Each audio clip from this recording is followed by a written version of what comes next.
quiet radicalization the media keeps missing. While TV panels obsess over whether the woke left is too extreme, leaked Telegram chats this week show rising GOP youth leaders joking about gas chambers, rape, and Hitler. Politico, the online news magazine, obtained nearly 3,000 pages of messages from young Republicans across multiple states. Quote, "Everyone that votes no is going to the gas chamber," is one of the quotes. And another, the same person said, a young Republican activist said, "Great, I love Hitler." Let me point out, this is not a left-wing Hollywood producer or screenwriter trying to make all conservatives look bad. This is an actual card-carrying activist member of the Young Republicans saying, "I love Hitler." These aren't random trolls. They're state-level party leaders and congressional aides. So people who actually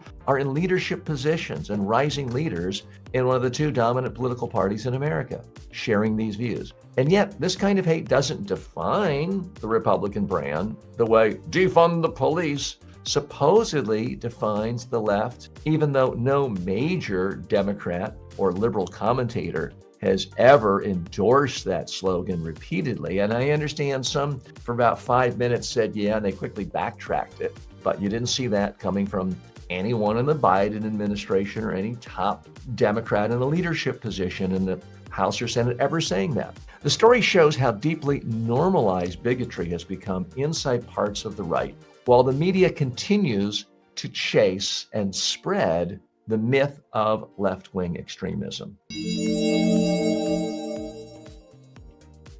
What's the real message here? We're told again and again and again by the media that the problem in American culture is the Democrats are controlled by these woke left extremists who get angry if you use the word Latina, and they're so busy defunding the police. Meanwhile, here we have actual text documented by Politico of rising, emergent, state-level Republican leaders saying they love Hitler. They want people who disagree with them to get the gas chamber. This is the real extremism in America today, and it gets almost no media attention. Let's dig a little deeper. I'm here today not as a partisan, regardless of what you think. I'm here as a communications expert. I've spent my life working with CEOs, billionaire fund managers, billionaire owners of sports teams, celebrities, Miss Universes, and yes, politicians. I'm an expert on how to craft and communicate ideas. And I think it's helpful for you to know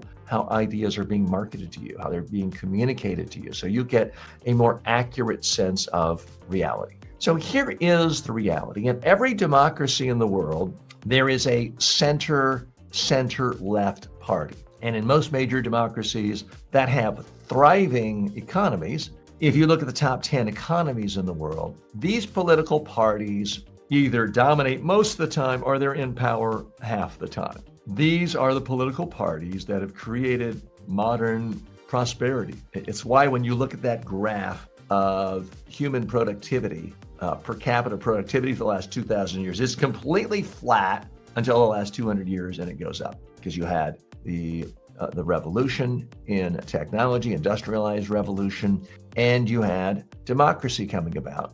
And in the countries that have done well, you've had centrist parties.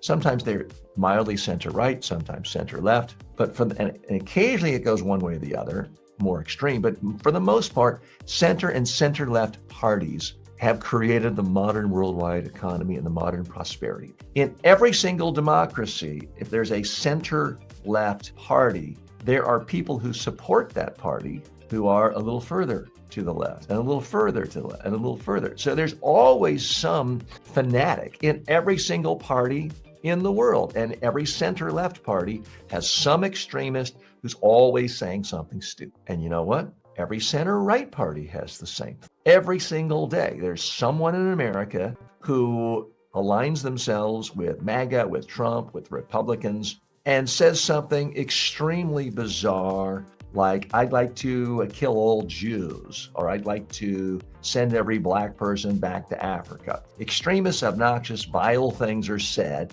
every single day by people who are in some way associated with the right.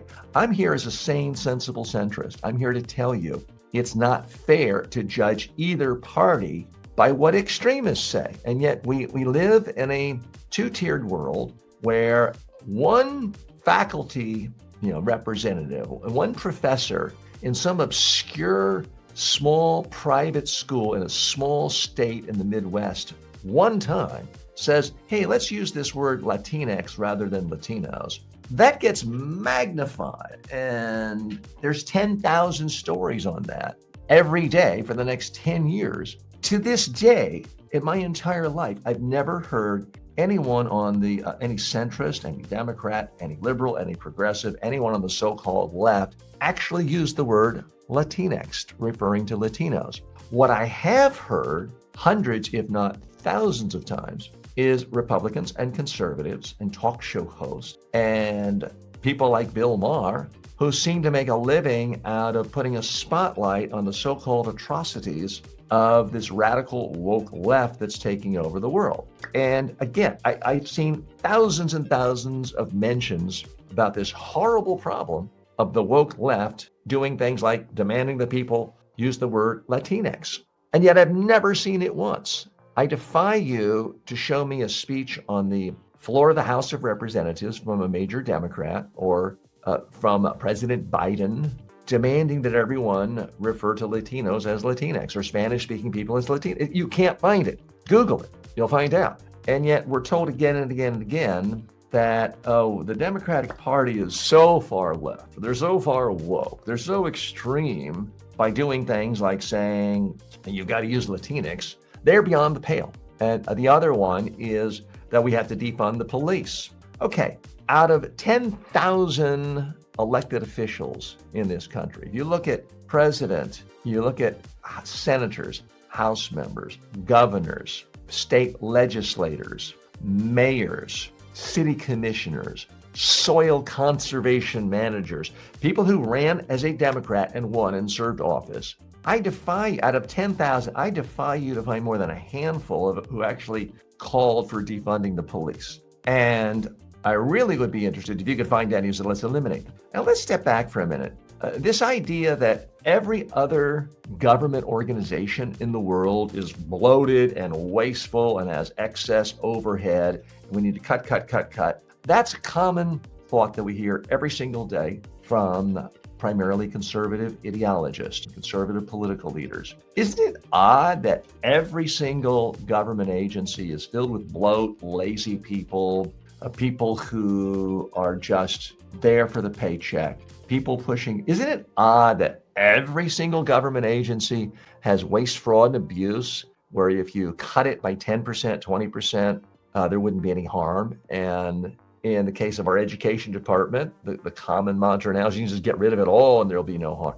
Isn't it odd that the same people who are so dogmatic about how everyone in government is nothing but waste, but wow, if someone suggests even cutting the budget 5% of any police department ever, they're instantly anti-police, pro-crime, and they want hordes of murderers to come into your town, knock on every door, and take out everyone. That's a bit of a stretch. Again, show me someone who said, let's completely take away every penny of our local police department, and show me how prominent they are as a real thought leader, how many votes they got. I think you're going to have a hard time finding that. So my point again is there's this huge asymmetry. Every political party is a part of a spectrum. It's on the political spectrum. There are always going to be some people who are a member of any party who are on one extreme of a spectrum saying outlandish things. You cannot judge one party based on outlandish things that a small number of people who have no real clout in the party, you can't say that defines the party. And yet here's another party where people say extraordinarily ugly, inflammatory, extremist things, and they're actually key staffers. They're actually rising up and comers. They're actually going to be running for office, and say, well, that doesn't count. That doesn't define us, because that is where we are today.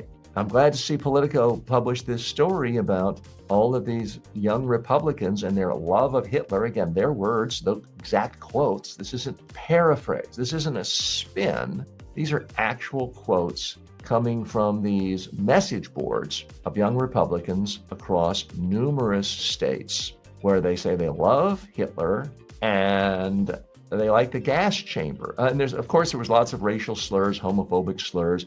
Am I saying that every Republican is a racist and a sexist and they all love him? No. I have family members who are Republican. I know many, many decent people who are Republicans. I voted for Republican Rudy Giuliani when he was mayor. But it's time to be fair. If you're going to say one party has extremists, and we're not going to judge that party by what a few crazy people say, you've got to extend that to the other as well.